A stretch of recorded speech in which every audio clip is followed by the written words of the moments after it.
All right. It is now, excuse me, it is now 6:30, and we're calling to order the Zoning Board of Appeals regular meeting for Thursday, July 17th, 2025.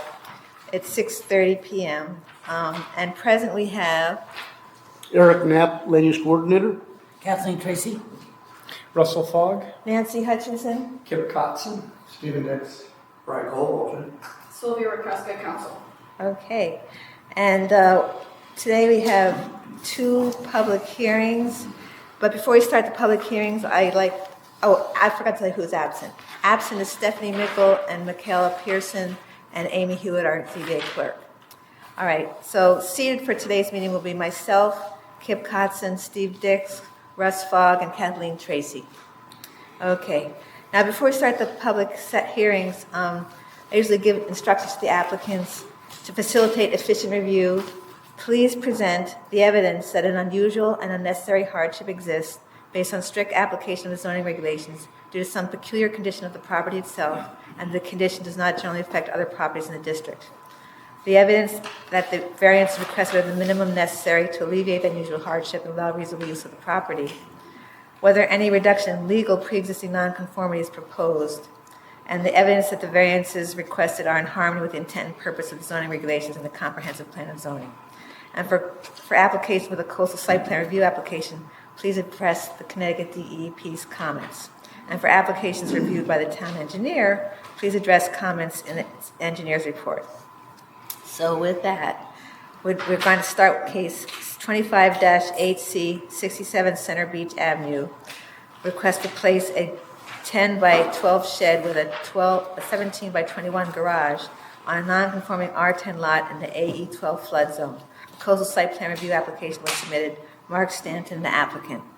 This is a non-conforming R10 corner lot, and the variances requested are in sections 8.8.9, minimum side setback 12 feet required, and 8.8.10, maximum floor area, maximum 25% of lot area. With that, please come up and present your application, and please introduce yourself, because everything's recorded. Good evening, board members. My name is John Paul Marine with Gerwick Marine Land Surveyors, 191 Boston Post Road in East Lyme. I have taken the liberty to blow up the area in which the proposed changes will be made. It's a little bit easier to see it than it is on this. Okay, we'll call this Exhibit 1. Thank you so much. I like color-coded too, it's nice. So this is Exhibit 1.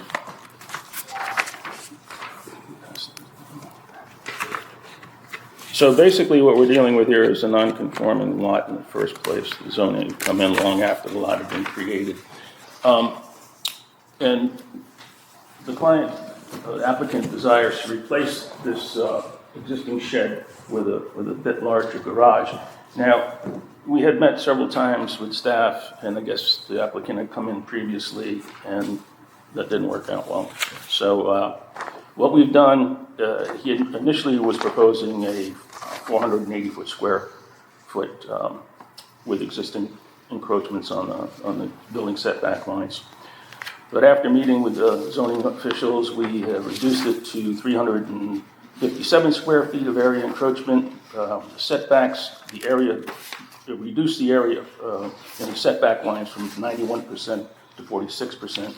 One of the lines, as you can see on the handout here, the setback was only 5.4. That's being increased to 14, which is within the 12-foot setback on one side. And the other one was an 8.9, and that's going to be kicked to a 9.8, making the nonconformities less than what were existing in the first place.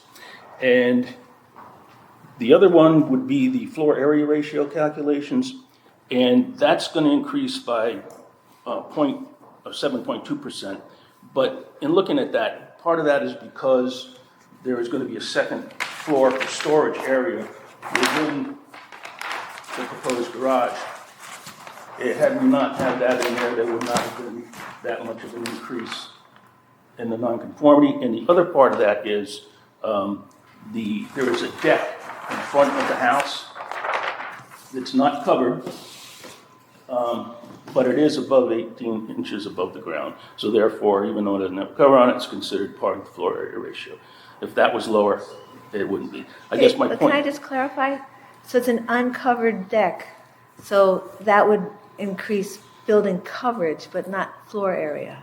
I thought it was included in the floor area, if I'm not mistaken. You're, No, just coverage, just coverage. just coverage. Okay. But in any So, event, so you may not be as far off on floor area as you think. well, again, there is an increase because of the second floor being put in Okay. here. So basically, we're requesting variances for those two items. And again, it's a pre-existing non-conforming lot. This was the first lot that was created out of the entire block down there.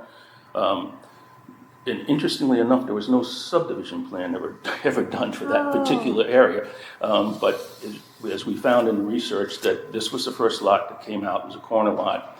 And then subsequent lots came out after that. And to the point that they talked about proposed rows at the time when they were doing it, so. Great. Go ahead. No, just because it seems that's going to be an important piece of this is that composite deck somehow calculated into the floor area in his calculations, do you think? Or You know, it's clearly in the overall coverage Yep. calculations, and he does include it in the floor area ratio calculation, so dropping that out, Yep. you're still increasing it above whatever the number is, it just wouldn't be as severe, so. Right. Yeah, that was my thought, is that your floor area calculations may not be as high as you have it listed. It'd be nice to have it right, the calculation. Yeah, yeah. because the lot coverage is okay. Yeah, Yeah. he's okay in the lot coverage. Yeah, And again, we can, Yeah. I'm happy to try and calculate the accurate floor area ratio if you want to give me a set of the plans. Yeah, do you want to use You my want to phone? slide this whole thing down just quickly? Sure, why don't you? Yeah. So it seems to be a relatively significant. Yeah, because usually we're pretty tough on floor area, but if you're not as bad as you think, then you've got some other things to potentially offset it. That's helpful. But again, the floor area ratio, as far as any kind of a visual type encroachment to somebody driving down and viewing it, I mean, it's inside with the second floor being a storage area. It's not something that people are going to look at. How much of the second story is usable at about 6 feet? Well, there's going to be, there are eaves in there, so there is I guess he's got 5'7" to the break here. Right, so I think your floor area also included your entire second floor, which I don't think is correct either. So I think your floor area ratio is actually less than you've put in your calculation. Let me see if I can. But anyway, so these are things that are helpful to you. I understand. Okay. All right. So anyway, but while Eric's doing that, we did just this afternoon, and I hadn't seen it before the meeting, got comments from the Connecticut DEP related to the coastal site management review application. And so it's just a very short letter, but we'll let the secretary read it into the record. Thank you.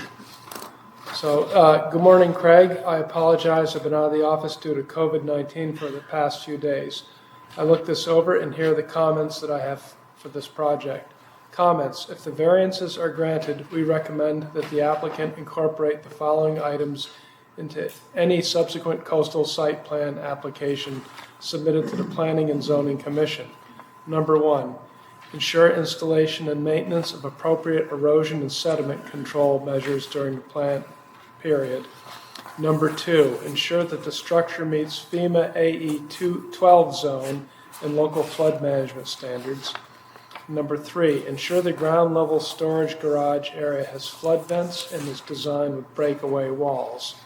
Jason C. Hale, Environmental Analyst, Planning Section, Bureau of Water Protection and Land Reuse, Land and Water Resources Division, Connecticut Department of Energy and Environmental Protection. So would you, those 3 comments there, you'd be okay with making them conditions of approval? I think, if I'm remembering correctly, that area was not going to be in a velocity zone, and I believe that would necessitate breakaway. No, we're not talking breakaway walls. He's talking about, what he's talking about here is erosion control. So meaning Right, erosion, that's no problem at all. right, and then the other thing is, And They the- said flood We got vents. flood Flood vents. vents. Flood vents are already in the design. of Right, the so we're not building, talking breakaway walls here. Okay, I thought there was a mention of breakaway It does walls. say is designed with breakaway walls. Oh, I think that's incorrect. I agree with you. Thank you. It's floods, it's just the flood vents. Correct. And And, those are incorporated in the design. And so you'd say that, you'd be okay with saying, for example, conditions of approval is that you ensure installation and maintenance of appropriate erosion control and sediment control measures. We will add that to the Is plan that, before Okay. it's is signed that part up. of the normal FEMA requirements anyway, though? No, it's more like the coastal area management review. Yeah. The erosion control is coastal area management. The FEMA requirement usually is the flood vent. But anyway, but I was gonna say, I was gonna try to draft some potential conditions of approval. Yeah, I think And- on number one is the only one you really need to look at then, because the other ones are going to be mandatory when you go through. FEMA anyway. No, but I think the thing is, what we've been doing is we've been saying it, ensure that it meets FEMA AE flood zone standards. Right. Correct. That's your plan anyway, so it's not a problem to have as a condition of approval. That's why the flood vents were added to the And then to the ensure design. ground level storage area has flood vents, Exactly. period. So if we're okay with those as conditions of approval, I just want to. What about the first one? I said that one. Oh, okay. I thought you said there was just two. There's three. Yeah, there are three. That's why. Yeah. Okay. Sorry. Where everybody's talking over each other. We're just trying to clarify. I'm just trying to clarify the three conditions of approval that we've all agreed on. And that is the erosion control measures that we just discussed, that it meets FEMA A12 zone, flood zone standards, and to ensure the ground level storage area has flood vents. And if everyone's okay with that, then we would adjust the coastal area management plan review. Okay. So, while Eric's calculating the floor area, I apologize. No, for that. that's fine. Looks like, and I think the other thing that's in error is that is if the floor area of the first floor is actually a little larger than you think because it's covered, that little carve out is actually considered floor area because it's covered. So you actually have a better ratio, second floor to the first floor than you think. Okay. So anyway, let's see. Does anybody else have any questions on that? So there's two variances are being requested, and one of them we're calculating the extent of that variance because I think that they overestimated it. And you've got some significant reductions in pre-existing legal nonconformity to potentially offset it, and you've agreed to three conditions of approval. Correct. Okay. I'm calculating his floor area ratio at 32% as opposed to 35.6%, so it does come down somewhat based on that, okay? Yeah. Yeah. Okay. It wasn't a make or break deal anyway. It was just saying that makes sense. Yeah, but I so think it's it makes it- certainly a 1.5 story, right? Because we are usually tough on floor area, Yep. keep that down is really helpful, especially because you can now offset it with some significant reductions in other And this is non-conformities. storage only up there. There's Yeah, no, and it is relatively low, it meets the height requirements, and it will be FEMA compliant. Yes. Those are all positives. Okay. Well, and it does reduce the existing nonconformities on both those setbacks, right? Because the old shed was much closer in that corner. Yes, exactly, yeah, So you are gaining those as well. yeah. And just thinking out loud here, do we have anything that we would propose as conditions to make sure this is not potentially living space and it is one hour in the future? We could say that. Would you be comfortable with saying that this never not be converted into habitable space? I have 4 bedrooms and 2 of us stay there. I don't need any more. Okay, so that would be a For the future, potential. though, I mean, We can add this, he's saying he's comfortable with the condition. okay. So we'll add this Yes. condition, he's comfortable with it, as long as he agrees. Because we just want to have it in the record so that the future owner is constrained from being as good, having the good judgment you're So having. that would No be electricity, there's not gonna be any other utility. Right. No, not to be converted to, maybe you can help write this down, not to be converted to habitable space. Okay, the garage, not to be converted to habitable space. All right, that's a really good point.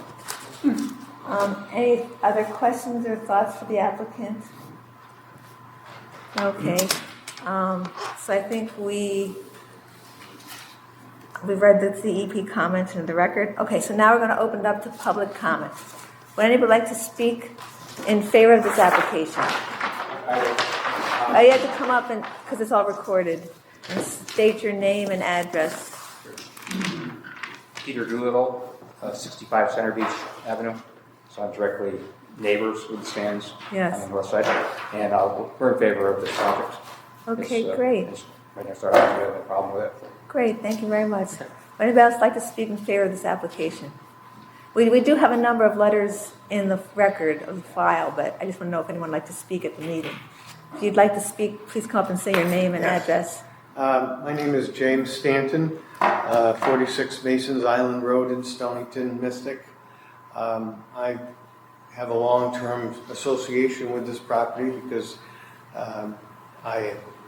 my grandfather built it, and my aunt and uncle converted it into a year-round home, and my cousin is now wanting to improve it a little bit more to make it a long-term, even more viable. And I'd like to say that I also live on a corner, much busier than his corner in Mystic, and I needed a variance to build a garage, and I feel as though nice garages make for nice neighbors because you don't have to have all your junk and toys and equipment and, boating stuff or any other stuff sitting outside. And I think I also sit on the board, Zoning Board of Appeals in Stonington, and I try to help people get their garages because, it's been worked out very well for me. And like the zoning enforcement official said, you got to do everything right, Jim, because you're in a fishbowl right there. Because, so busy, Yeah.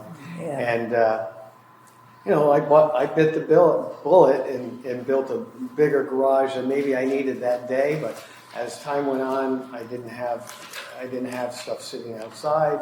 I built houses and renovated houses, and a lot of times I had a whole garage section of just stuff that was going to the next project, and it was indoors and it didn't look bad. I want to help my cousin build a garage that will look a little bit more like a boathouse, so it adds to the neighborhood because he does have some very nice garages and outbuildings in the neighborhood. You can stand on his property and see some right from his property. And I just wanted to, and then I know you're worried about flood and everything, and I just wanted to throw this out as kind of a funny story. I don't know why my parents thought it was necessary, but I was at the property, at the cottage in 1954 for Hurricane Carol as a 1-year-old. Now, my parents thought that was a safe place for me, I don't know, but I made it through there, and the water did not touch that property. Growing up, the woods were full of cottage parts from gardens. Some of the houses got pushed all the way across the marsh right into the woods, or parts of them did. And growing up, we'd find red chairs and pieces of tablecloth, the red and white tablecloths. That was garbage decor, I think though we have to go by what the I FEMA know, says. but I just want to say, 1954, Hurricane Carol, pretty bad hurricane, did not touch this property. Doesn't mean that it won't someday, but Yeah. It's Yeah. highly unlikely. So All right, I thank you. think that's about all I have to say. So you're saying one of the benefits would be, because they have a shed now. Yes. The benefit of the garage is perhaps off-street parking? No, I don't think he's going to do that. It's just okay. going to be more, Storage. hobby stuff and Okay. storage. Okay. So he's not going to put a driveway in it, so it's not going to be for cars. I see. Okay. Thank you. Thank you for your service. Would anybody else like to speak in favor of this application? Please come up, state your name and address. My name is Mark Stanton, 67 Center Beach. I'm the applicant. As Jim said, my family's been there a long time. My grandparents vacationed in the 30s, and they built in the 40s. And it's been there a long time. I've been a summer resident for a long time. I served on South End Fire Department. Somewhere along the line, they lost that name. south end. It's now just Old Line, but under Chief Bean, that's really dating myself. I sound like my father. And Tom Sweeney. So, good people. And I just want to say that I'm aware of where I live. This cutout that you see in the corner of the garage, I'm giving up square footage, but it's an architectural detail that makes it less than a square box plopped down. So, I'm giving up some square footage, but I want to make it look nicer. I have, I'm noticing the window that you have up there with a curved part. I have two curved windows on the house, and I'm going to try and mimic that on the garage with a architectural window. So you're trying to make it fit into the character of the neighborhood. Exactly. There's other homes in the area that have high-end outdoor, doors and windows and furnishings. So I'm trying to stick with that. I have a good relationship with all the neighbors, as you can tell by how many letters were received. Yeah. And I like to continue that. Okay, That's so you're fitting in with the character of the neighborhood. Thank you. All right. The garage door doesn't have really any kind of driveway to access to. You're just going to drive across the lawn. I'm going to put a boat in there in the Right. wintertime. Okay. My lawn guy's ready to quit, and I'm going to end up getting a mower pretty soon. So. Okay, thank you very much. Okay, anybody else like to speak in favor of this application? Would anybody like to speak opposed to this application? Would anybody just like to comment on this application? Okay, with that, I think public comment is over. Does anybody else have anything else they want to ask the applicant? Eric, did you have anything you wanted to add? No, I think we're pretty much good. Okay. What's our sort of guesstimate of percent for floor area at the end ish? Well, again, I think the final number came out to be 32%. Okay, rather than 35. Yeah. Okay. And it was originally, I don't remember the number. It was at 28 here originally, but Well, no, the original number I think was, by my calculations, 23%, Okay. and they're going from 23% to 32% or whatever that number is. So they are going up. They are going over. The original one was under, and they're going over. Yeah. But That's why But they need they're- the variance. that's when they need the variance. And again, I didn't calculate in the original shed, so that actually was probably a little higher. I can try and add that number in as well. Yeah. Give me a second here. 10 by 12. What was it? 32 was without the original shed. Let me calculate in the original shed. 10 by 12, that's Yeah, 120 square feet. 120. So, give me a second to do the math.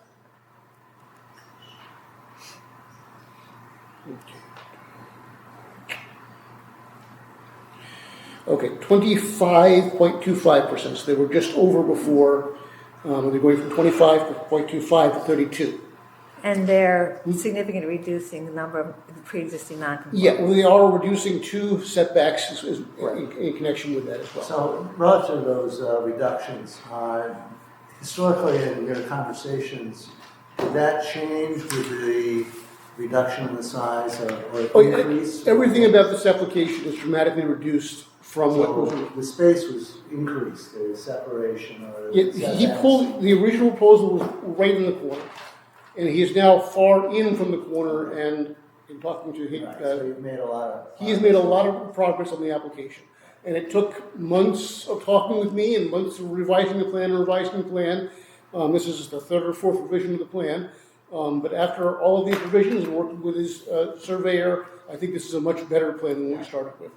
And focusing on this, I think it's, well, I get the sense that people feel this is a good balance of offsetting Can you non-conforming. speak And up it a little, is, Nancy? oh, I'm sorry. I think that it's some significant reductions in legal pre-existing nonconformity. It fits with the character of the neighborhood. It's supported by the neighbors, and they have conditions of approval that they've agreed to, which makes it more palatable long term. Yeah, and that's what's mentioned in the discussion. Modern house having a garage contributes to health Enhancing. and safety and all that. There's a lot of reasons having Okay. a garage makes it a better Do we need product. to Whoever close? owns it. Do we need to close public comment? Yeah, I'm just trying to get everyone on the same page before I close it. Okay.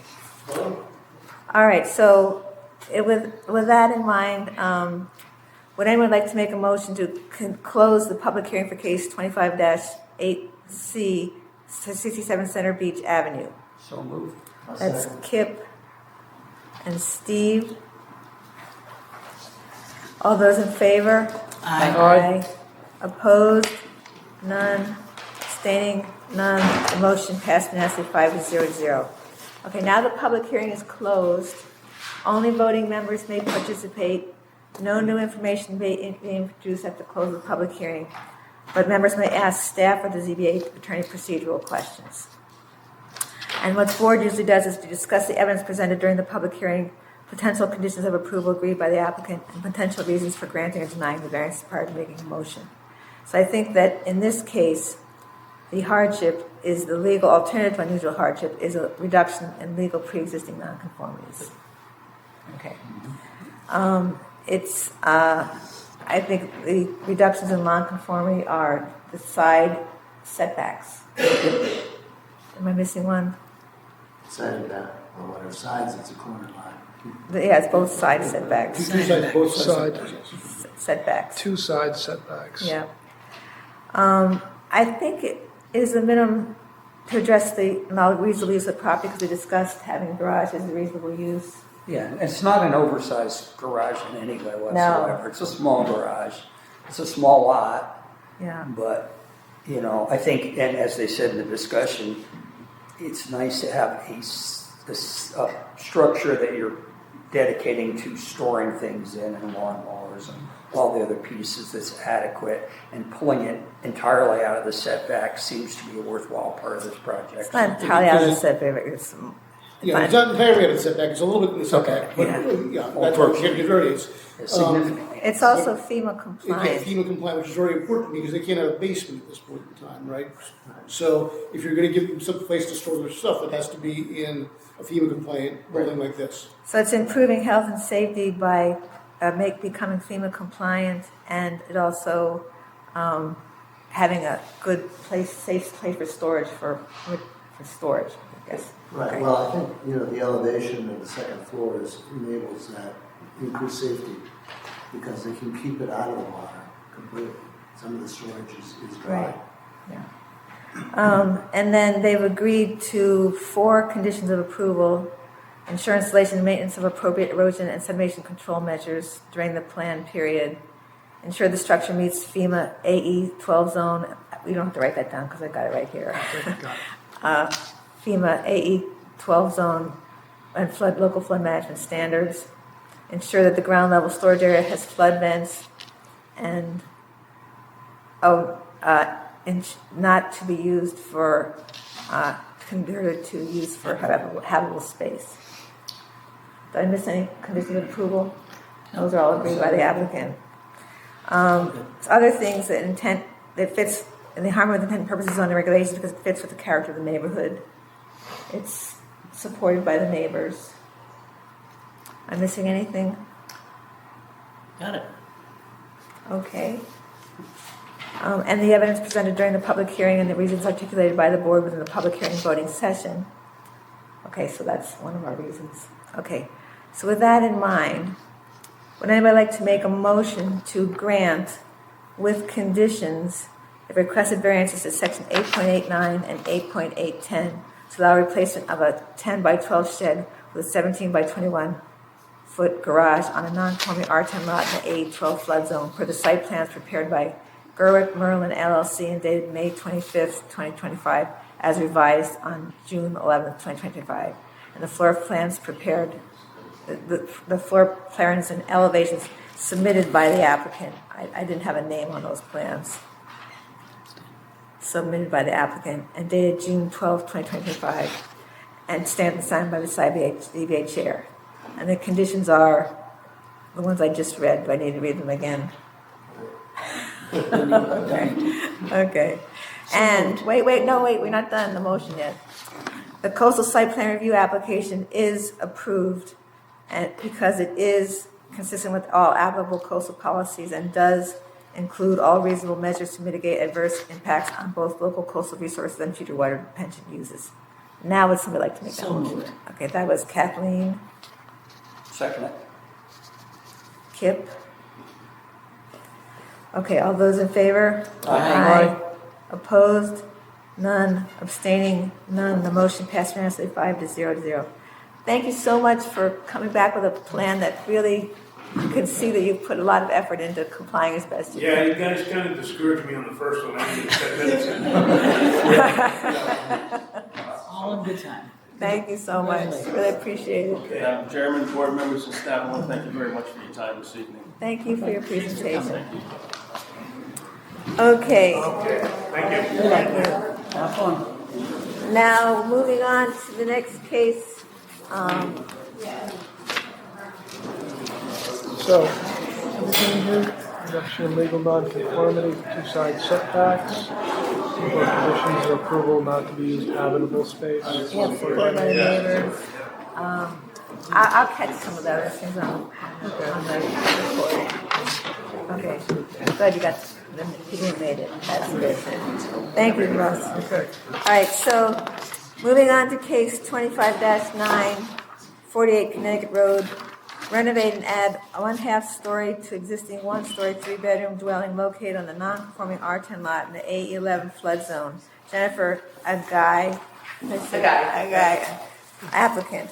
The variances requested are to sections 8.86, maximum height 24 feet, 8.87, minimum street setback 25 feet required, 8.89, minimum side setback 12 feet required, 8.810, maximum floor area, maximum 25% of lot area, 8.811, maximum building structure coverage, maximum 25% of lot area, and 9.3.1, no enlargement of a non-conforming structure unless the enlarged portion complies with the regulations.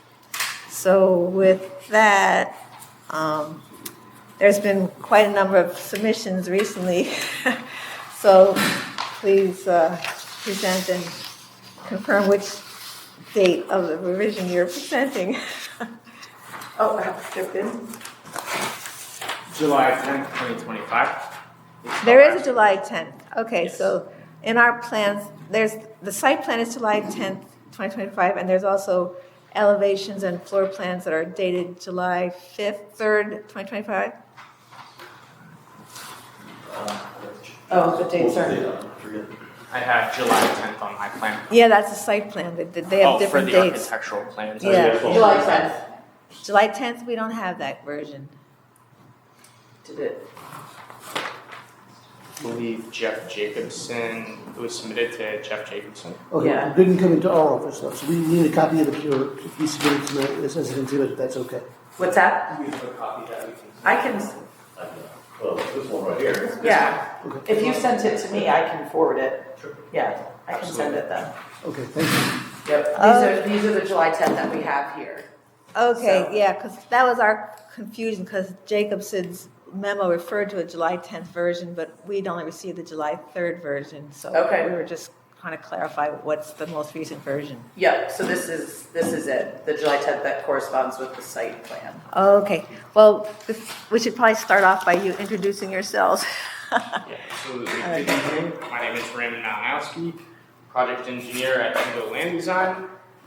Joe Wren could not make it today. He is with his son at a baseball tournament in Saratoga. Yay. I have with me today Roman Zostowski, project architect, and our clients, applicants, and property owners, Durwood Firth, Hi. and you've already met Jennifer. And Jennifer Guy. Okay.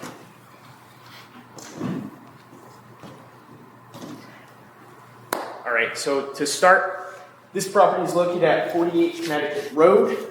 It is an existing non-conforming lot of record at 6,000 square feet, as opposed to the minimum required of 10,000 square feet.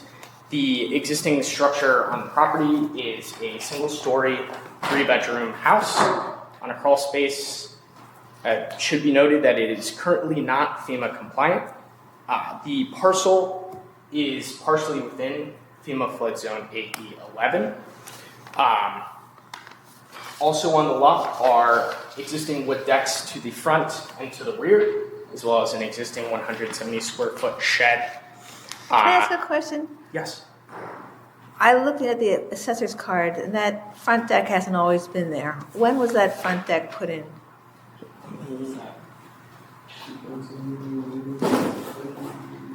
21 Dave, was it Dave?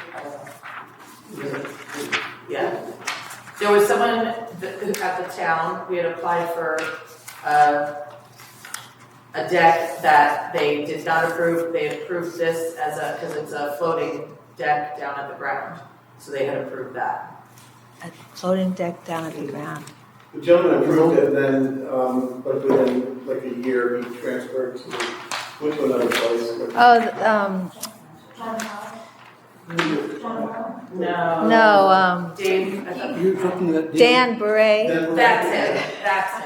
Okay, Yeah. all right. Barely, and if it's less than 18 inches off the ground, he didn't count it as basically coverage at that point in time. It's not a structure, it's less than 18 inches off the ground. It's like 12 inches off the ground, but it looks bigger than that. Okay, I was clarifying too because I think you're also changing the grade, Correct. which will make this also elevate the deck.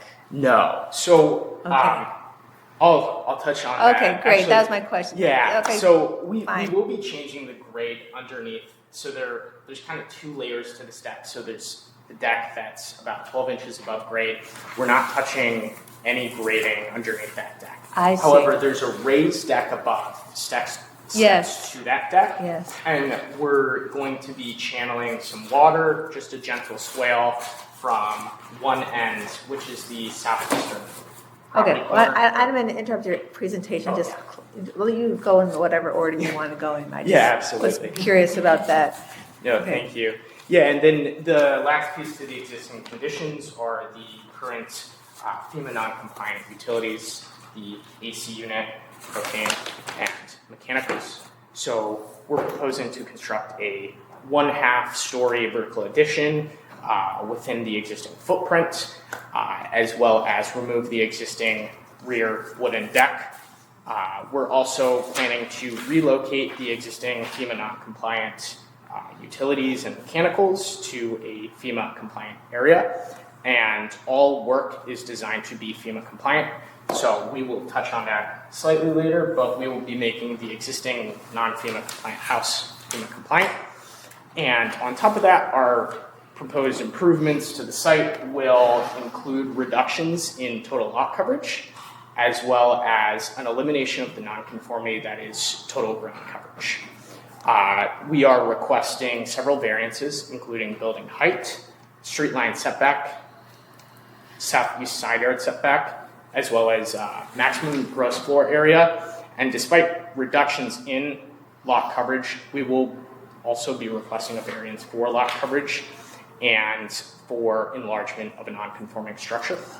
I have a question. So to reduce building structure coverage, you're removing the rear deck, Wooden deck, yes. which is a conforming deck, and you have a non-conforming deck in the front. So you decided that you want to remove the deck that's conforming to setbacks and not the one that's not conforming to setbacks? The entire reason for removing the existing wooden deck in the back is just, it's not used to the purposes that the clients would like to I use see. the building Okay. for. So it has, less to do with variances and more so to do with that Usage. deck is not being used, right? Okay. And then I would like to read into the record responses 2 through 6 from our submitted Old Lyme ZBA application. Can I ask one other question? Oh, yes. What's the difference between the July 10th version of the plans and the July 3rd version of the plans? All of that had to do with correspondence with Jeff Jacobson, the town engineer. We basically had to correct some aspects of grading to make sure that we weren't going to cause any issues and, essentially just make the house flood compliant. I believe in the letter from the zoning enforcement officer, he touches upon that slightly, and I can provide that to each of you as well. But yeah, part of that revision was for that swale that I was talking about earlier. This is from we get these. We You these. have these already? Yeah. This is Okay. Eric's memo. Did anybody want a copy of Eric's memo? Yeah, I have copies for everyone. Okay, sorry. All right, jumping into 2 through 6. Proposed variances are requested to allow the existing one-story, three-bedroom dwelling to be renovated and expanded vertically on the same foundation. A one-half story will be added atop the existing structure, and no additional bedrooms are proposed. The rear wooden deck will be removed, and the existing rear shed will remain. Two features, computed height and gross floor area, are proposed to become less conforming. However, lot coverage will become more conforming, ground coverage will become conforming, and the northeast side yard will become more conforming. Strict application of zoning regulations would result in unusual hardship because the lot area is only 6,000 square feet, 50 feet by 120 feet. Hence, the maximum gross floor area allowed is a mere 1,500 square feet of total allowable floor area. This is small, especially since total gross floor area includes approximately 170 square feet for the existing detached shed on the property. For the building height, the lot slopes down considerably from northeast to southwest toward Connecticut Road. At the northeastern property line rear, the ground elevation is 11.5, and the southwestern property line front, the ground elevation is approximately 5.5. This results in a 6-foot grade differential across the lot, which makes achieving the 24-foot maximum height exceptionally difficult. On the northeastern end of the house, the proposed house height is approximately 25.4 feet, but on the southwestern end, it reaches approximately 28.7 feet. Due to the substantial grade differential based on the average existing grade, the variance request is 26.9 feet, 2.9 feet over the maximum allowed. In addition to the grade differential across the lot, the house is located in the AE11 flood zone, which results in a taller structure. Unusual hardships not shared by others in the R10 district include the existing lot being non-conforming and small, a non-conforming lot of record at 50 feet by 120 feet. That was created well before modern zoning regulations were implemented. Based on its small size, gross floor area and coverage totals are difficult to achieve conformance with current regulations. The most unique and unusual hardship for this lot is the 6-foot grade differential from northeast to southwest in combination with the FEMA AE11 flood zone. Although a few neighboring lots share similar characteristics, very few are as dramatic. In addition to this land-based hardship, one existing nonconformity is proposed to be reduced, and one existing nonconformity is proposed to be eliminated. The following list is of proposed reductions and eliminations of existing nonconformities. Max lot coverage reduction, existing 33.1% reduced to 29.3%. That's a reduction of 3.8% or 227.8 square feet. Max total ground coverage elimination, existing is 30.4%, reduced to 25.2%, which is a reduction of 5.2% or 313.5 square feet, as well as a reduction in the northeast side yard setback. The proposed project and the corresponding requested variances are in harmony with the purpose and intent of the regulations and do not affect the comprehensive plan due to the following. The proposed improvements will increase the value of the subject property and likely result in the same for surrounding properties. The new construction will meet all current building, fire, safety, and energy codes, whereas the existing house does not. Lot coverage will become more conforming and ground coverage will become fully conforming, with the northeast side yard setback becoming more conforming. The structure will become fully FEMA compliant with the addition of flood vents, flood-resistant materials, and relocated mechanical equipment. Then I'd like to hand off to Roman Zostowski, who will speak to the building design, FEMA integration, and other architectural details. So that plan there shows the regrading of the lot so that the front wall is at or above grade. Correct. Of the lowest level of the quote unquote basement. Mm-hmm. Okay. Yes. Yeah. So that's placed right here. So our crawl space elevation from the survey is 7.25. Right outside of that, we're proposing the grade to be 7.25. At this house corner, it will also be 7.25. And then we're creating this gentle swale from this house corner all the way out. So right around here we see contour 7. So the water will be able to swing out onto Connecticut Road. Thank you. Thank you. And that was done with Jeff, right? That was done and approved by Jeff. Good evening, everybody. My name is Roman Zastowski from 41 Carriage Hill Drive, Weathersfield, and I put together the architectural drawings for this project. I have a Bachelor of Architecture degree, and I've been putting together drawings for additions, renovations, and new construction on the Connecticut shoreline for about 20 years now. Some of the information that I'm saying might be a repeat of what Ray said, but no, let's get to the, sorry, just going to switch to the elevations here.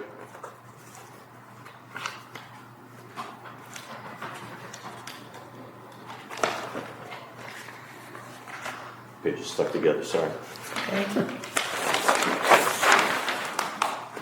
Okay, so the goal for this project is threefold. One was to renovate and improve the existing first floor. 2 would be to add a half story, and 3 would be to bring the existing building into FEMA compliance. On the first floor, we're talking about increasing the size of the kitchen and living room by moving 2 bedrooms and mechanical equipment upstairs. The half story is limited to 50% of the first floor below and would contain 2 bedrooms, a small common space, a shared bathroom, and low headroom storage mechanical space. As Ray described, the building height is a little bit of an issue here, so to try to keep that to a minimum, we're reusing the existing first floor framing, meaning the floor deck, the walls, and the ceiling. The existing first floor ceiling is only 7 foot 9 inches, and the proposed half story would have a maximum 8 foot plate height with a relatively shallow 5-pitch roof. But we are a little over the 24 foot, and that's largely a result of, I probably should have gone to the section here. That's largely a result of the fact that, as Ray mentioned, we're quite high out of the ground. We have a difference of about 4 feet from average grade to finished deck. Question here. Yes. So the existing first floor only has 7.5 foot space? Yeah, 7 foot 9. So it's not an 8 foot ceiling there, Correct. which you normally see in a house. So Right. You're using the existing, which is less than normal. Correct. So that, in addition to the fact that we've got a 4 foot difference from top of existing deck to grade, new construction that could be typically 2 feet or could be as little as 6 inches. So we're dealing with 4 feet as opposed to 2 or less, which again pushes us up a little bit higher. But we try to keep the roof flat to minimize the impacts. Yeah, right. We start higher out of the ground than typical new construction. The bottom of existing first floor joists are already over 12 inches above the design flood elevation of 12 feet. Again, pushing us unnecessarily higher up, but we're not going to lower the entire structure, just to get the building height down by a foot. If this was new construction, the actual height of it comes out to be 23 feet, 10.5 inches. So it would be just under, but again, because we're pushed up so high, existing wise. So part of it you're saying is that Yes. if it was a flat lot, it would be under 24 feet. Yes. So you're saying that If it was flat lot and new construction, again, I see. because we're reusing the existing foundation. So, you just Let him went back finish, and, can you just let him finish his sentence before you jump in? What you were saying? No, I was just saying that it's because Yeah. we're using the existing foundation. well, I was gonna follow up on that. But the reason that elevation is set for the existing foundation is due to the grade increase in the back, so that you stay above ground. Why, you weren't there obviously, but why do you think they built the elevation that they did for the base, the crawl space, whatever? I have no idea, but I'm just wondering if the grade Yeah. influenced the design of the existing building. Oh, the only thing that I know is, I mean, the lot has always been like that. We haven't changed anything with the lot. It just happens to be a slope lot. So Is my- that what you're asking? My point is saying, so part of the reason you're above the 24 feet is because of the sloping grade of the property. So the average grade is increased because you have the lot is dipping down. Right. And just to make sure. Yeah, But it's also because the existing foundation is higher than would normally be new construction. Yes. Okay. yeah, it's kind of a combination of those. Okay. If you could give me a couple of pieces, Sure. because I'm playing with this idea about the whole second story and how much of it is. Do you have a graphic that displays the floor area, first floor and second floor? Because looking from the outside, it looks like there's no way that's not a two-story building. It's- Well- I mean, what makes the second floor small enough to make it a 1.5? And at what point Yep. on the structure are we over the 24? Where along the way, how much of the building is above the 24? So what we're proposing here is on the second floor, we have our living space blocked up in the front here. Okay. And that would all be at the 8-foot plate height. And the rear of the building, we step it down to 5'11.5" to keep us under the 6-foot maximum for storage and mechanical. Okay. Okay, and that does the magic of getting us a story and a half. Okay. And what part on that structure is going to be over the 24 from average grade? Just that part? The 50% that's in the front where the bedrooms and common space are, yeah. But if you look at it, the foundation is in the back is relatively small, so it is a lot due to the floor.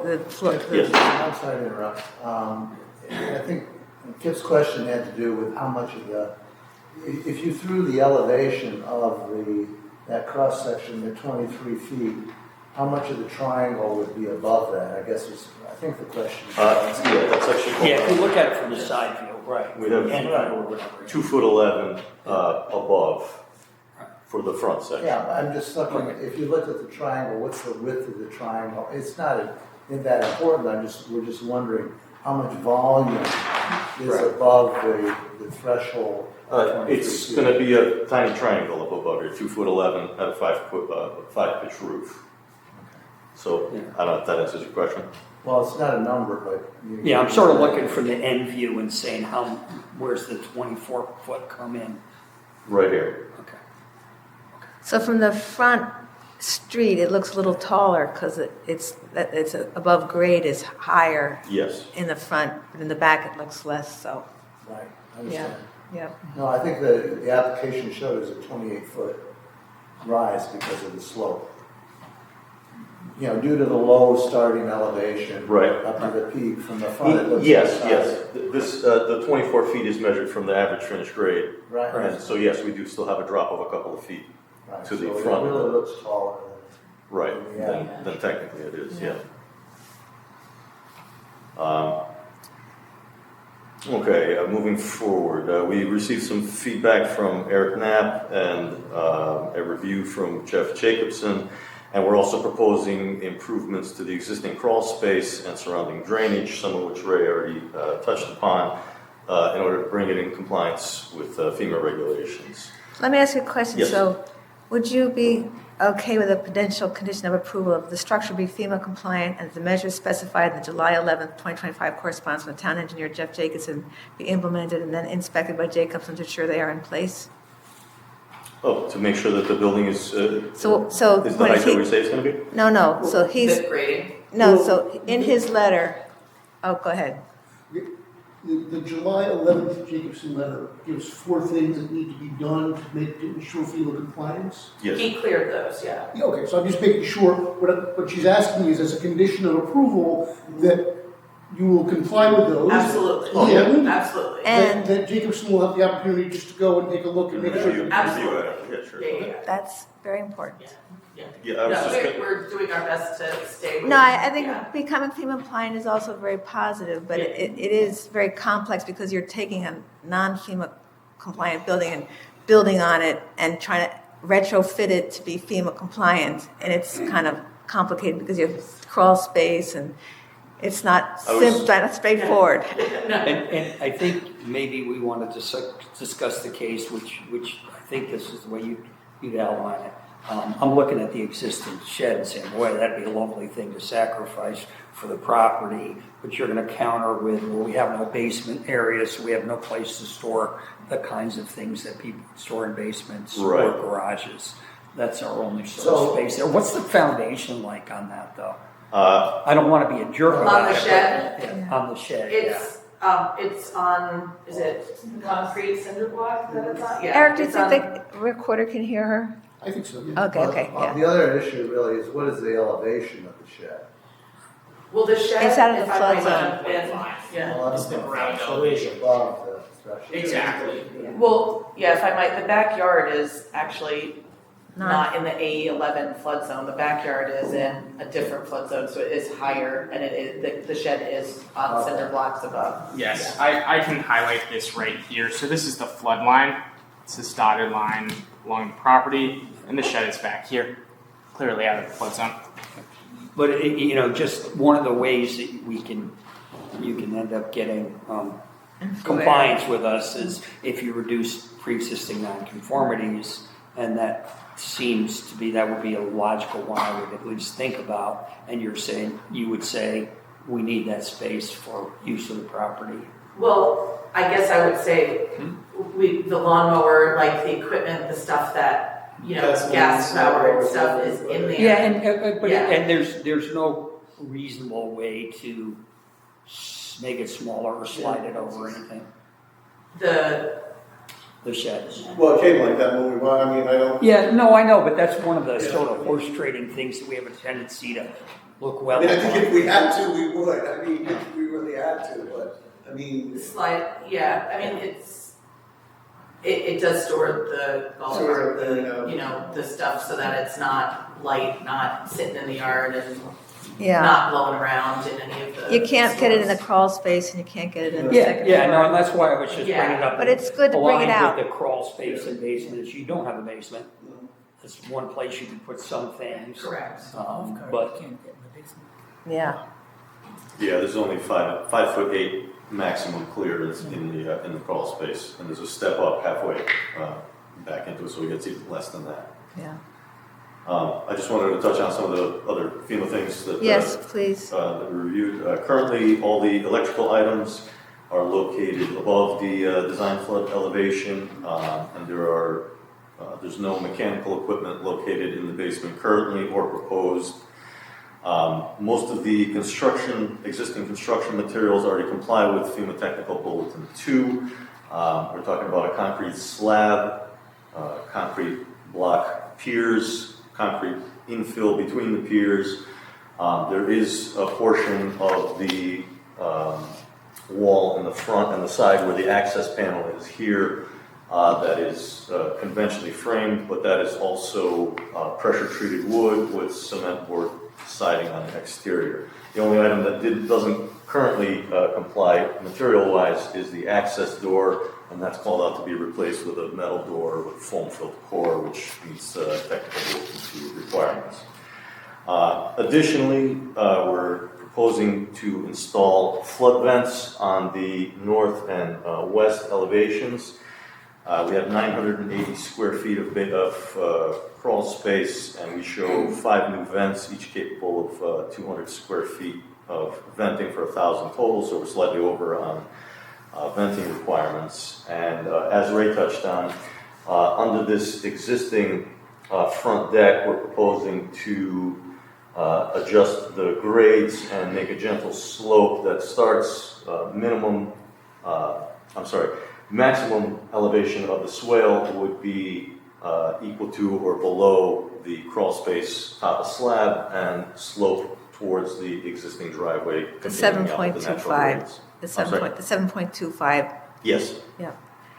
All right. I did have one question. So your air conditioning unit is going to be in the storage area up, or I also saw it Yes, listed there's on- currently one in the attic above, and we're talking about moving it to the rear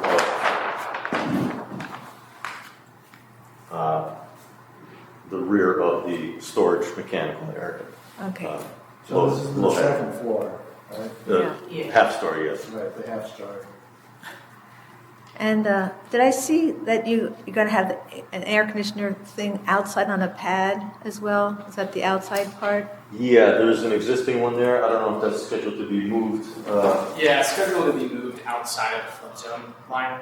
So I guess my question is, if it's attached to the building, doesn't it have to also meet flood zone requirements? So it is, if it's outside of the flood zone line, it should be at an elevation where that would be required. We'll leave it up to Jacobson, but my understanding is if any part of a structure is in the flood zone, the entire structure and everything attached to it needs to be FEMA compliant. But anyway, we'll leave that to Jacobson when you follow that up with him. But I just wanted to raise that. That's a question that you may want to ask. Okay. Yeah, this is, I don't know. Any other questions? Nancy, can you hear me? This is Joe Wren. Hi, Joe. Hi. Sorry I have to be on speakerphone. I'm up in Saratoga with my son at a baseball tournament. That's wonderful. I couldn't be back there for the meeting, so thank you. I just wanted to clarify a few things. Number one, the grading. You had a question of the grading in front. So it's only the first 4 feet along the front of the house. There's no additional grading for that ground level deck. Okay, thank you. And the only reason for that, it's not really for a swale for stormwater. It's because the ground has to be equal to or lower than the flood vent elevation at 7.25. Mm-hmm. And right now that ground right along the front of the house is a few inches more than the 7.25. So in the FEMA world, we have to have one full wall that is completely exposed. So when the flood water goes in, it could, by gravity, just flow right back out as the water recedes. So that is why that grade had to be lowered along the front, just to clarify that. No, that was clear. Yeah, go ahead. And Roman, if you could show them, because I believe, and correct me if I'm wrong, but I believe if the house, as you designed it, the proposed house, was sitting on the ground on a flat lot, non-FEMA flat lot, it would meet the 24-foot height regulation, right? Yes. Yeah, we kind of discussed, we touched on that earlier. But I think you said it was a combination of the sloping lot and the height of the existing foundation. Yeah, it's a tag team effort. Along with the flood zone, because the house has to be elevated because of the flood zone as well. So that's why I wanted to make that point, that the house as proposed is 24 feet or less total from bottom of structure to top of structure. But because of the average grade on the sloping lot and the FEMA elevation and the existing basement, all put it at 2.9 feet above. Yeah. Thirdly, the deck in the back they would love to keep the deck in the back. It's they use the deck in the front because of the view and the south facing, of course. But in our original discussions, we talked about the horse trading, giving up something, making something more conforming if we're making something less conforming. So that was done, on purpose to help with zoning conformity. Since we were increasing GFA with a 1.5 story house, we wanted to give something back and not go in with the existing non-conforming coverage and an increase in non-conformity of floor area. So we decided, that was the best way to go all around for horse trading. Thank you. Does anyone have any questions for Joe while he's on the phone? One last point is the AC unit, and I know that's up to Jeff.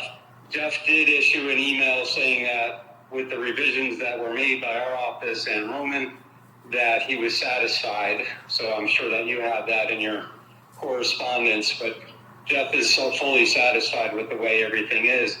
That AC unit, what Ray was explaining, moving to the other side of the house, it's on higher ground and it's out of the flood zone. Okay. So you are correct. Anything attached to the house has to be flood compliant.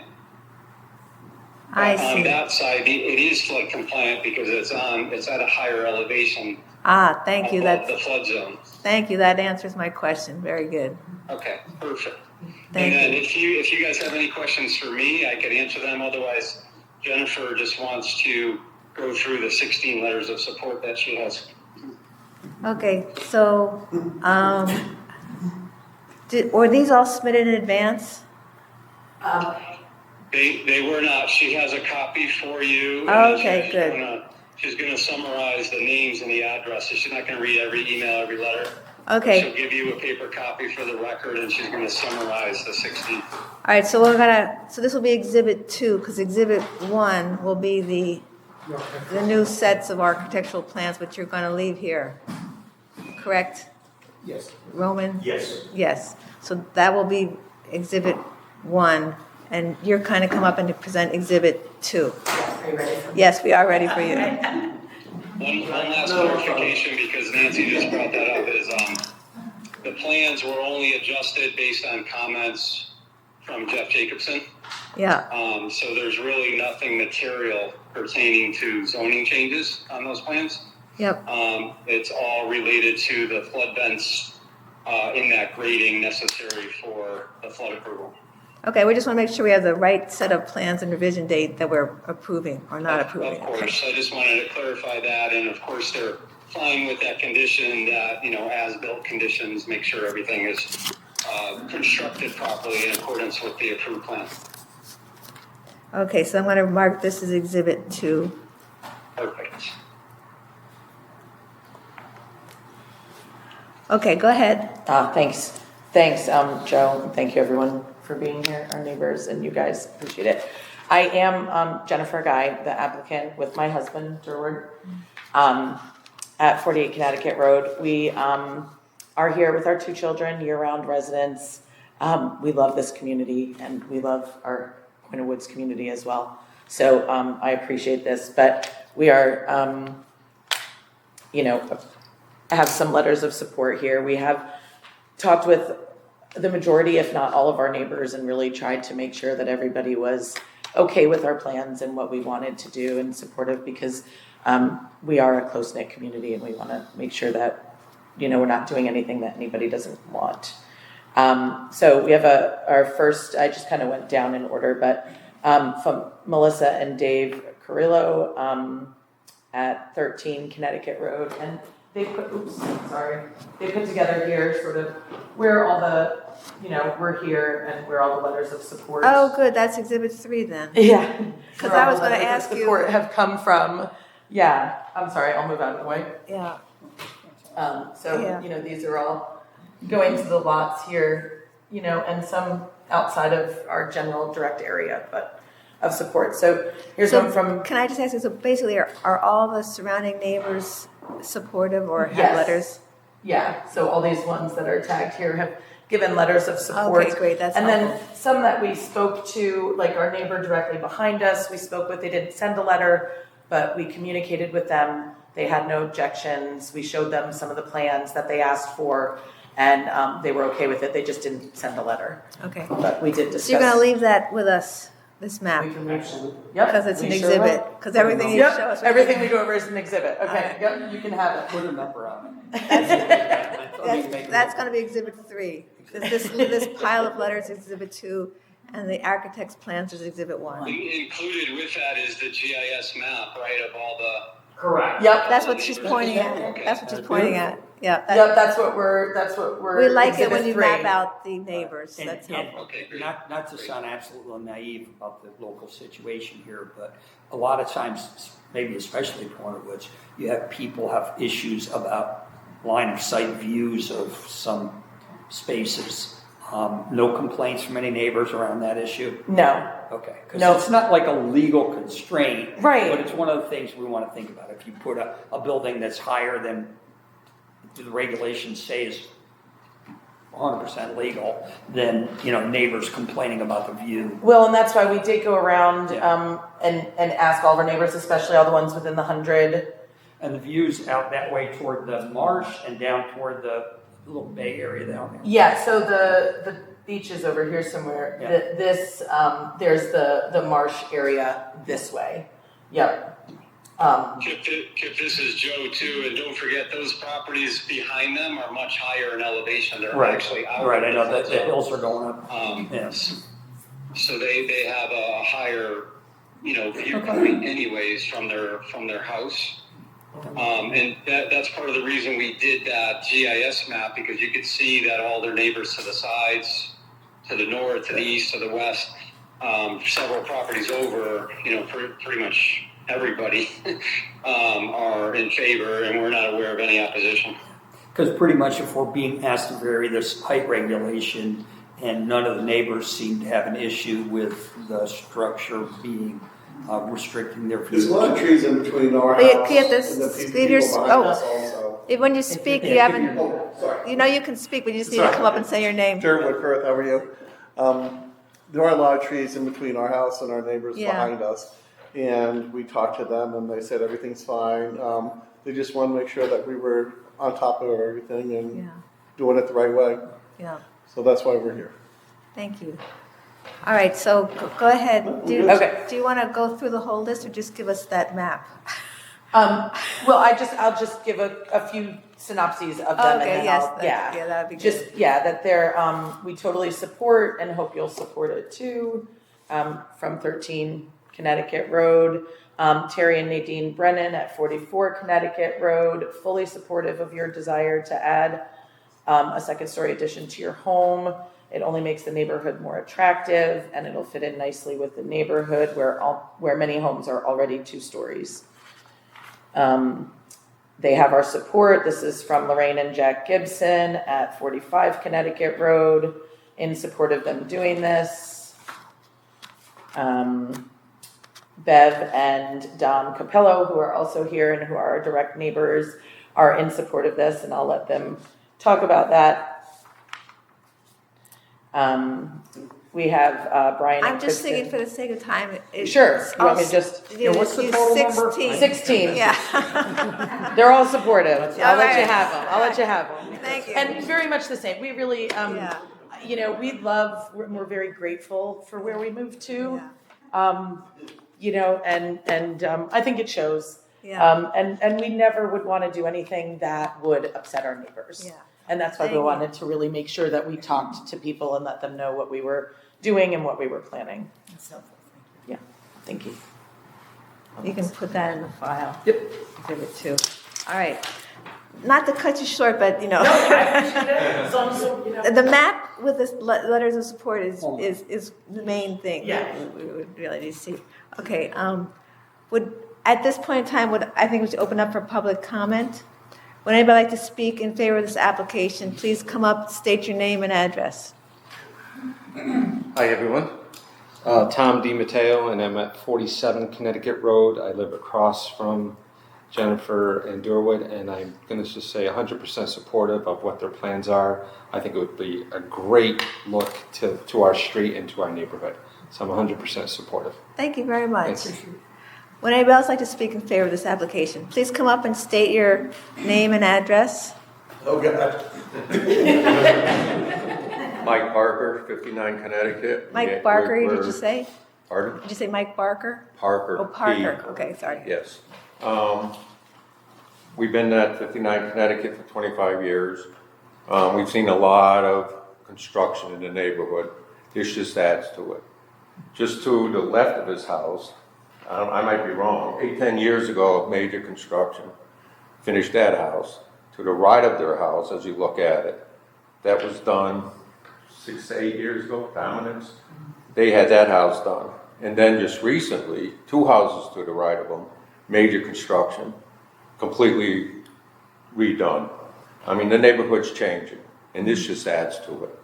And all you hear from them is, they got 2 little kids, by the way. What are they, 9 years old? Yeah. All they hear about is living in this area. That's all they want to do. Bring the kids up in this area. They want to live here. So what they're doing is just enhancing our neighborhood. Thank so you. we're 100% for that. Thank you very much. You're welcome. Would anybody else like to speak in favor of this application? Please come up and state your name and address. My name is Rosemary Breen. I live at 80 Connecticut Road. We're a little bit down the street from Durwood and Jenna, but they are very good neighbors. My husband and I have lived there for 35 years, and we've been there 15 years year-round. So we welcome their addition. It's going to be definitely adding to our Connecticut Road and our Pointer Woods properties. Thank you very much. Would anybody else like to speak in favor of this application? Please come up and state your name and address. I know you've been here a while. I'm Beverly Capello. Wait, get closer so I can hear you. I am Beverly Capello. Okay. I'm here with my husband Dominic. We are immediate neighbors to Jenna and Durwood. They are wonderful people. We're very glad to have them for neighbors. And I can certainly understand their need to update these older places and get more room for their family. And as was mentioned earlier, throughout the whole neighborhood and the community, there has been a constant updating of these older homes and getting them more up to date of today's needs. And I'm in full support of this building. I've seen their plans and I wholeheartedly support it. Thank you very much. Would anybody else like to speak in favor of this application? Please come up and state your name and address. Hi, my name is Maria DiFiore. I'm not a neighbor, but I live on 10 Maywood Drive in Oldham. We've been there for 20 years. We designed and built our house. I'd just like to say, I work at Rings End. I'm probably responsible for selling all the projects in Pointer Woods, so thanks for the business. But I also want to state that these folks are, like everyone else has said, great people. I have twins that are 9. They have twins that are 9. They play a lot together, especially at Pointer Woods this time of year. And they're great people, and they also plan on, if I'm lucky enough to sell them, some really nice materials to use for their project as well. Again, to add to beautifying the neighborhood and doing the right things. So thank you very much. I'd like to 100% give them my vote of confidence. All right, thank you. Would anybody else like to speak in favor of this application? I'd like to speak opposed to this application. I'd like just to comment on this application. Okay. Do people have questions, or do you feel like that? So we have 3 exhibits. You want to make sure that you give us those exhibits before you leave. Okay. Let me see if I have any other questions. We talked about the condition of approval that you would agree to. So just to put things on the table right here while it's still open session, we're mostly, it's two-pronged for looking at this favorably. Yeah. There's a little bit of reduction of nonconformity, which is not the main basis. The main basis is the FEMA compliance, or how do we want to look at that? That's the struggle a little bit. So I think the thing is, normally FEMA compliance, it's the minimum required to meet FEMA. And this is more than that. Excuse me, do we need to close the public hearing first before we have our discussion? We can discuss in the open session. Yeah, I just want to have that so they have an opportunity to respond. We haven't closed it. We're just discussing. Yeah. We're just discussing. So the thing is, so I think just so people are aware that usually you need a hardship or a legal alternative to hardship. And two of the legal alternatives to hardship are the minimum required to become FEMA compliant. This is becoming FEMA compliant, but it's not the minimum required to meet FEMA compliance. And the other legal alternative to hardship, plus not saying there isn't a hardship, is reduction in legal pre-existing nonconformity. But also there is a hardship of slope of the property, the 6-foot decline, which is affecting the height.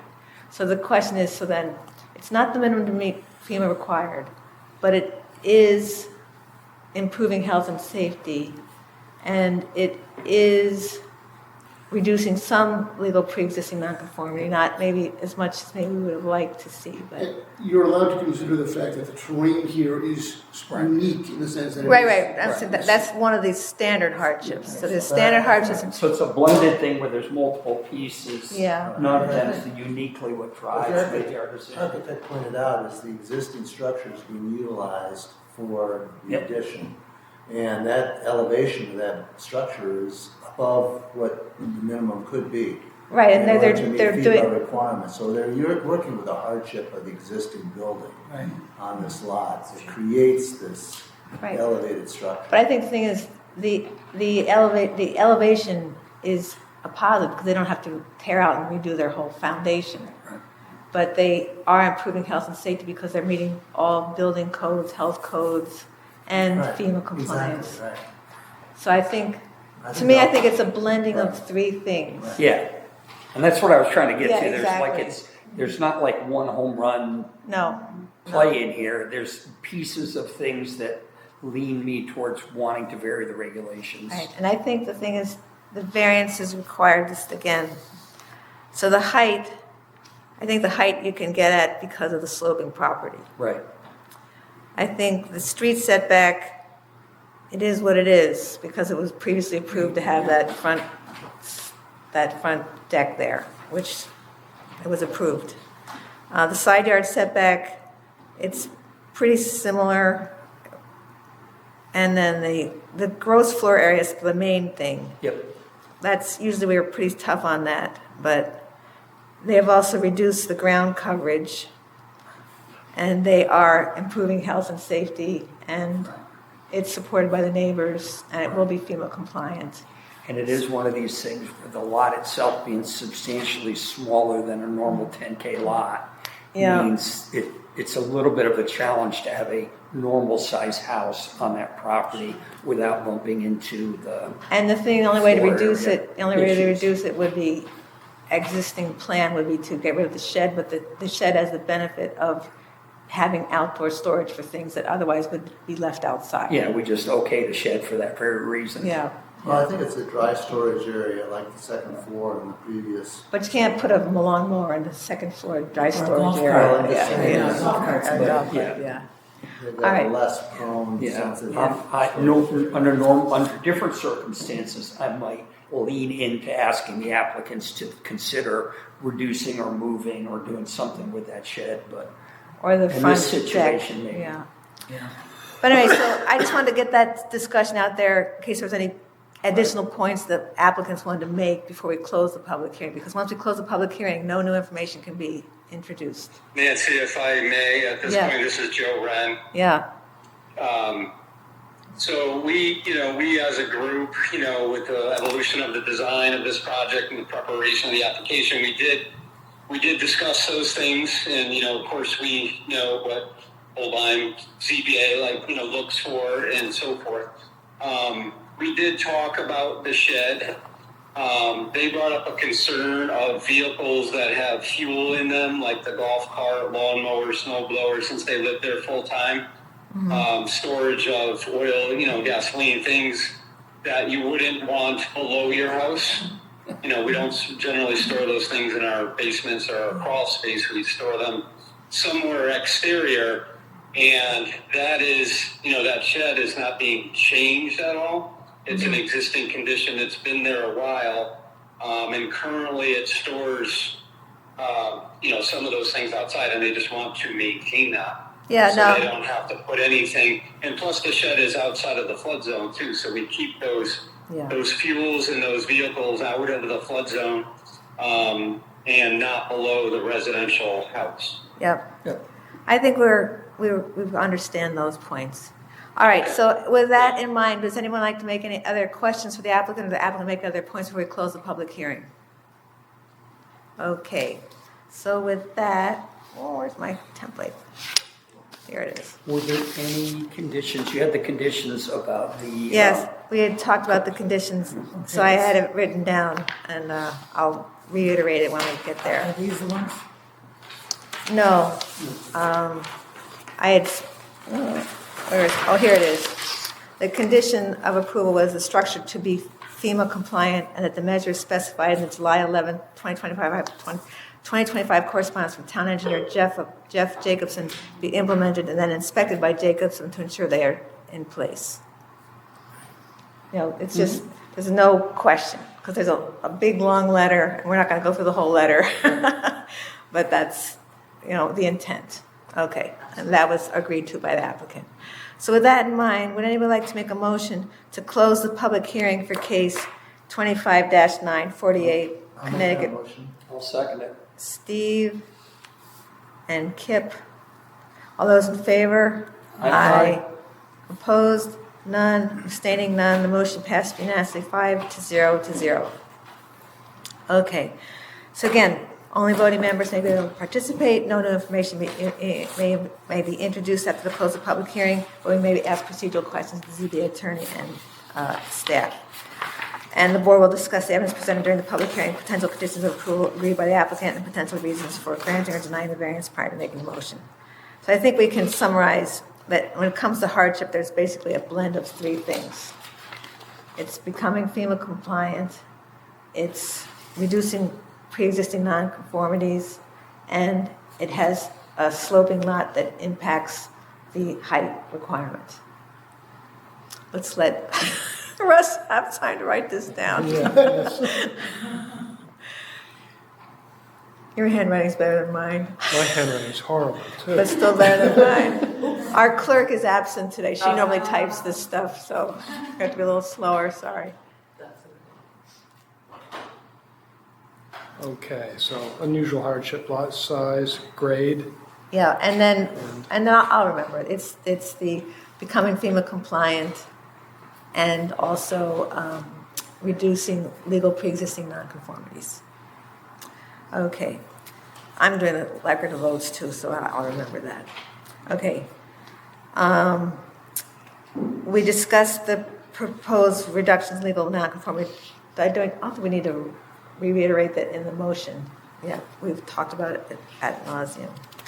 And I think that we've discussed that it's the minimum to address the hardship and allow reasonable use of the property because of the hardships we've discussed.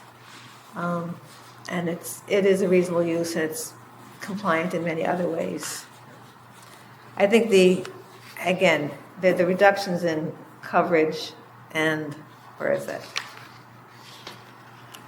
Our benefits, where does it say what the reductions were? Yeah, lot coverage, ground coverage, both. Yeah. Go down a lot. That's important. Helps offset the increase in floor area. Yep. We talked about the agreed conditions of approval. I've read it multiple times. We don't need to read it again.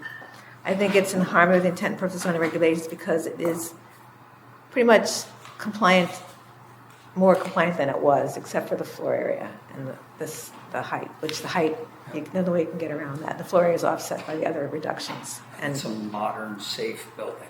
Right, so it's increased in health and safety because it meets all new building codes and FEMA compliance. And the fact that so many neighbors are not unhappy with the height. Right, so I think the thing is, that's the other. Not worry about that. It's supported by virtually all neighbors. Right. I'm not sure if that's set a record. I'm not sure I've seen more than 6. That's a lot. That's a real lot. We really did. I mean, not that. Wait, you can't talk. Sorry. But this I had think the thing a lot of people that were willing to actually write a letter, which is nice. And I think it's also great that they have this map.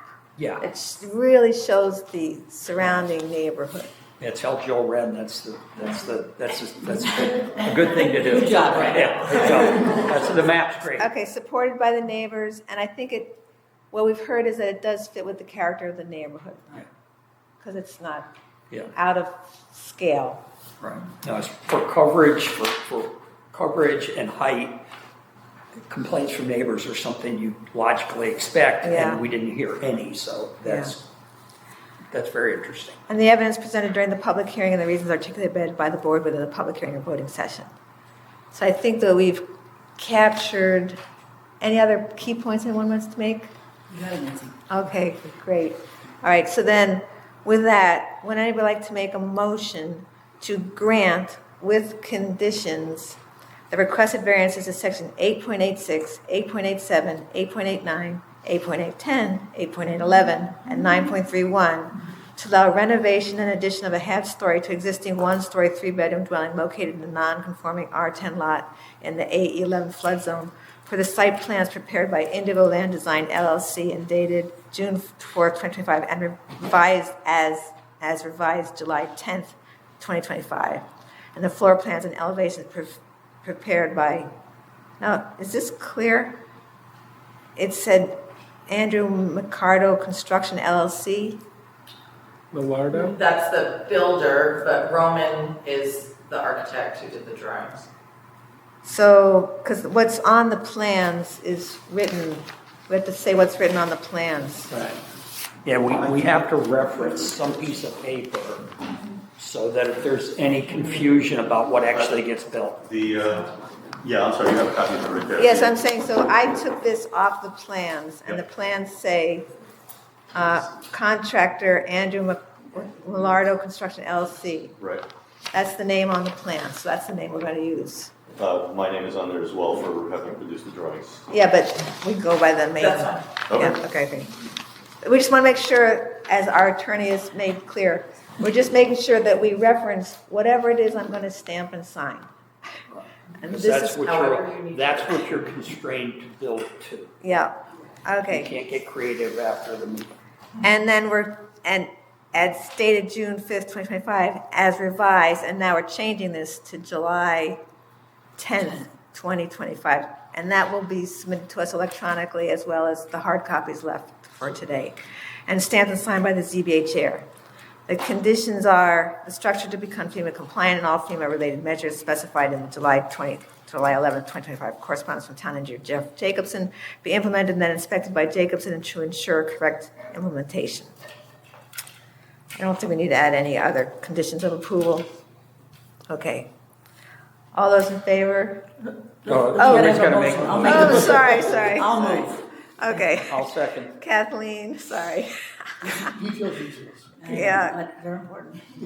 Just getting it all down is important. Okay. All those in favor? Aye. Opposed? None.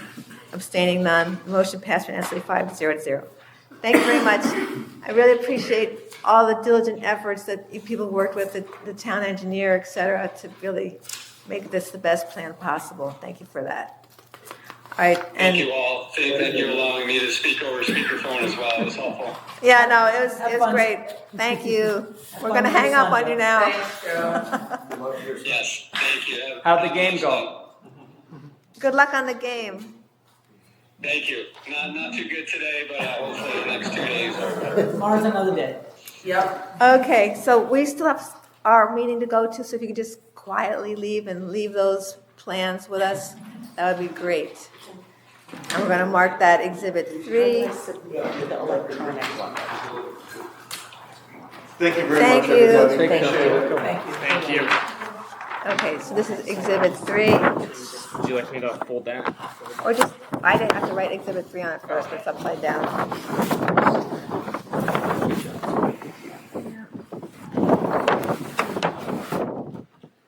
Oh, do we have to leave that? Yes. Oh, yes. I just wasn't sure. Yeah, and we have your plans? Right behind it. Oh, okay. I'll write that later, okay. So now we're going to the regular meeting, we'll go real quick, there's no old business. New business is receipt and setting of public hearings for new applications. No new applications were submitted as of July 16th. However, there was something submitted today, but we don't receive that today. Any applications submitted today are between today and before August 14th will automatically be received 35 days after submission, and any complete application received by August 7th will be scheduled for the September 18th ZBA meeting. Okay. And then chair update, everyone knows there's no meeting in August. The next regular meeting is September 18th.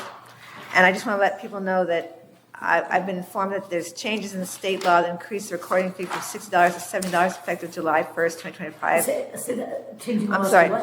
The change, I'm sorry, I'm just tired. Changes in state law increased recording fee from $60 to $70 effective July 1st.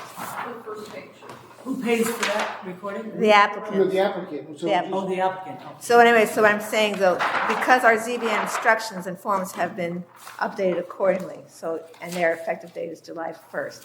So if you see that our forms and instructions have changed, it's because to make that change. Nothing else has been changed. Nancy, can I just, it says it went to $70 for the first page. It's not necessarily the. Yeah, for the first page, yeah. Okay, and then the zoning commission, just FYI, did on the 14th voted to approve removal of retail dealers stations for sale of motor vehicle fuels in the C30 zone. That was something we'd heard about before they did pass it. All right, there's no correspondence and announcements. Anyone want to make any changes to the meeting minutes from June 19th, 2025. I make a motion we approve minutes. Okay, so that was Kip Kip and Kathleen. and Kathleen. Okay, all those in favor? Aye. Aye. Opposed? None. Abstaining? None. The motion passed unanimously 5-0. Anyone like to make a motion to adjourn the meeting? I make I was a slow. It's too early to leave. Steve, who seconded that? Yep. Kip. All those in favor? Aye. Opposed? None. Abstaining? None. The motion passed unanimously 5-0. And so the Chair meeting- update, Nancy, I just go ahead. Oh. Did you have an update for us? Was that the update? Yeah, so that 3 updates were no meeting in August, Oh, yeah. the change in state law, Yeah. and the zoning commission approving the change to the zoning regulations. Okay. So are we going to be involved in that zoning regulation change? Like, Okay. Yeah, I we can speak to discussed- that. We discussed it last time, I think, but yeah. I know, but reiterated where are again. we now? Okay, where are we now? We have a draft set of the regulations. The zoning commission is going to be going through them. We have a special meeting of the commission in August to do nothing but go through the regs, the updated version. This version is solely to basically reformat and update the existing regulations. Following that, we will go to phase 2, which is going to be essentially seeking input from every board and commission and everybody else in town that wants to participate to update the regs, to add in or revise them in ways that we think that need to be revised to reflect the present conditions of the town. So the commission specifically wanted me to get in touch with all the boards and commissions to say, if you have changes, please get ready to offer them when we go to phase 2, which is likely now to happen at the end of this year. So adding changes now that substantively affect the regulations is sort of premature, and we really don't have a place for that. So they're basically requesting that everyone hold off for now until we have a chance to sort of finish with phase 1 and then submit the changes for phase 2. But I would submit that this board here start to think about that, because when will we submit changes that we're not that thrilled about? When will we talk about it? When will we even, because by the end of the year, that's like here, you know what I mean? It's like we're already halfway through July, you know? So my thinking is that we started doing it at the beginning of this year. We did draft some proposed changes. Steve had some comments. I think I had some comments. I think Michaela had some comments. But then Aaron told us to hold off. So I think what we would do is when it's getting close to seeing I'd like to see what phase 1 is and then make comments on phase 1. But we can leverage all the comments we've collected already and have a discussion. And we can either do it at a meeting if we don't have a long meeting, or we can schedule a special meeting to do it.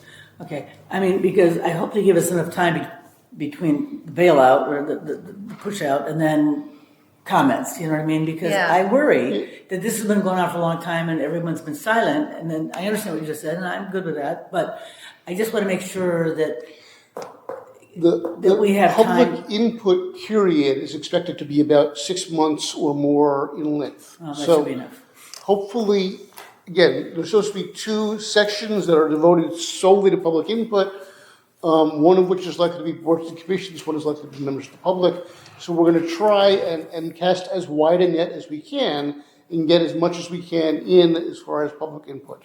I can't promise you that every comment received will be incorporated into the regs, but certainly the goal here is to make sure that everybody who wants a chance to be heard gets a chance to be heard.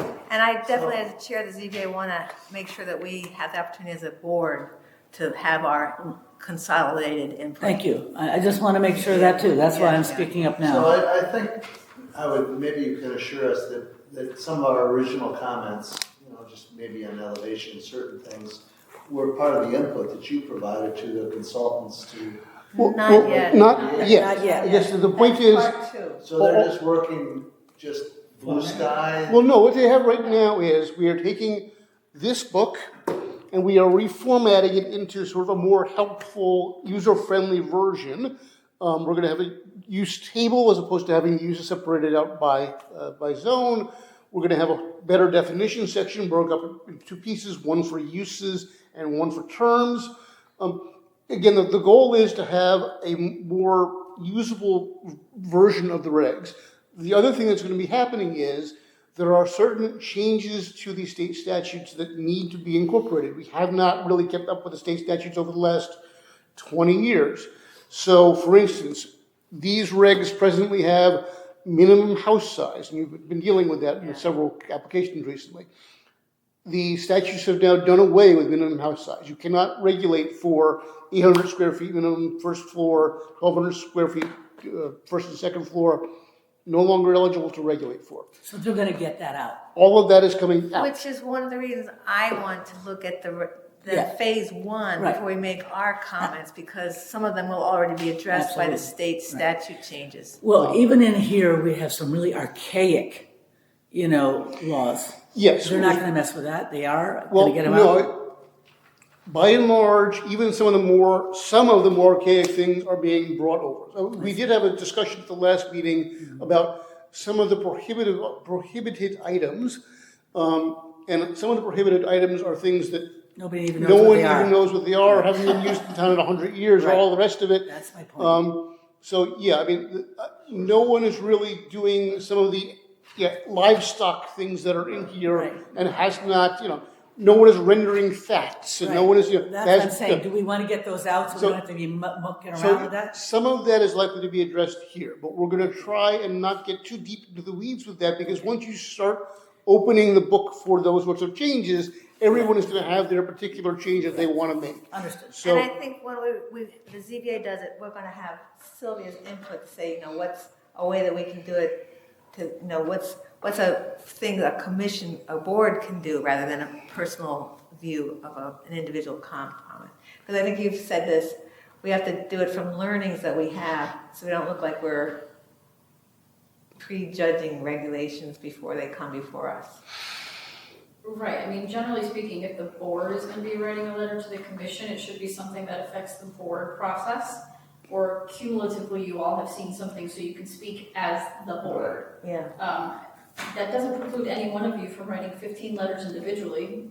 Yeah, It's just exactly. a separate letterhead, essentially. So we're gonna do it. The other thing, I'll just point out, just to assuage a little bit of your concerns, when it's a commission-based revision of the amendments, they have unlimited amounts of time, so they're not under the normal clock that they would be if someone else was proposing a revision. So I can't imagine that the commission, if there's a lot of public comments and various things, that they might not extend what they're already anticipating to be a very lengthy process. Okay. So I think it makes sense for us to get into the details after we see the next version. I'm But I satisfied. want you to know that we will be working on this board, Yeah, either good. at a meeting or as a special meeting. Okay. and one additional statutory change that, as I mentioned this to Nancy at the beginning of the meeting, under previous versions of the Coastal Area Management Act, if you were building a new single-family house, you did not need to get CAM approval. That has now changed, so you're going to be seeing more, not, as far as variances, the same variances, but more of the variance applications will likely to have CAM applications associated with them, because that exemption is taken out of the CAM Act. And therefore, again, a new single-family house would require a CAM where it would not have before. And I just want to clarify just procedurally, did we close the meeting or not? Is this after discussion or The tape is still rolling here, Okay, so so now we're gonna, did we vote to close the meeting? you voted to adjourn, Ryan had however, his- but Ryan you, had his hand but up. then, okay. But if you want to actually now tell me to stop the tape and leave the meeting, that's fine. You've already voted to adjourn, but then you kept talking anyway, so. Right, that's what I'm saying, that's what I'm saying, so is that not part of the meeting? That was just, I informal treated discussion. that as a continuation of the meeting because I thought this is important to have on the record, so I did Okay. not stop the tape. Okay, so do we want to now vote to close the meeting? How do we do that? Aye. I think you've already voted, so Yes. I was just gonna say, everything you said afterwards, you just can incorporate. But I imagine your minutes are just gonna say you talked about the regulation. Yeah. One line. Yeah, there we go. Okay, all right, Okay. thank you, all right, so And now. I will turn off the So tape. what's the time that I say the meeting closed? 8:14. 8:15. 8, okay. Okay, good. Thank you.